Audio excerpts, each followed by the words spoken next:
Exams right on the corner. At this point, what are the things that you must take into account to de-stress yourself? Stay calm, rest well, have a proper sleep, eat healthy, and then whatever you have studied so far, trust it, believe in yourself, and start working in the same direction. So whenever you are feeling the pressure, you should be able to quickly identify. Either you keep yourself fatigued, you keep yourself isolated, or you are worried or anxious about something. Either of these are characteristics of being stressed out. So at that point, realize that you have to immediately de-stress yourself.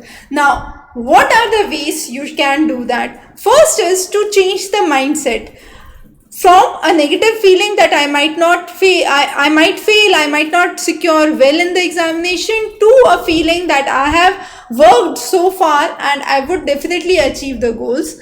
Understand that what it appears to you, it could be in the form of failure, it could be in the form of lack of preparation, or a perfectionism that you have not achieved. This could lead to anxiety, and this anxiety could further deteriorate the stress levels for you. So what is a right way to break this vicious cycle?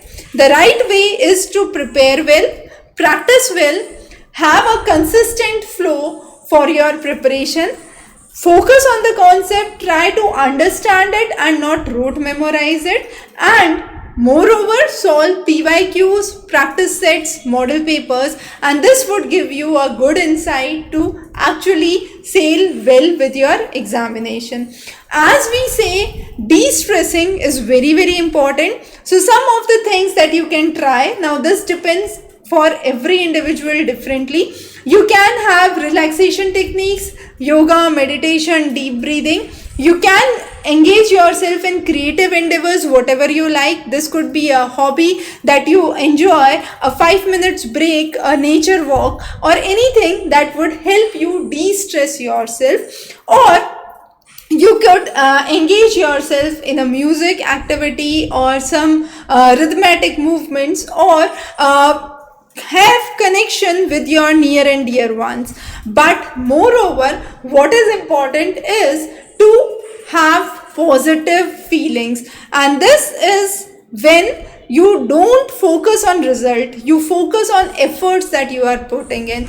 You are ready to celebrate even small victories and don't look for solving a master blaster problem. And finally, practice yourself to be self-compassionate. Even if you have committed a mistake, try to be soft to yourself, and without having a harsh self-criticism for yourself, try to improve yourself, try to actually take lessons from the mistakes that you have done and move forward. And the next one that you must take into account is specifically directed for the parents or the guardians of the students who are into the stress situation, is to help them relax, give them encouraging breaks, help them focus on growth, listen to their issues, listen to their problems, and set goals for them, set examples for them. So those are some of the things as a parent, as a guardian, what you can help your child with. Exams are creating a lot of pressure for the students, specifically the competitive exams, where students are facing cutthroat competition for securing a rank, securing a position. So it's really important to prepare them well and have them mentally, keep them mentally strong to face those examinations. Wish you all the best. Thanks for joining in.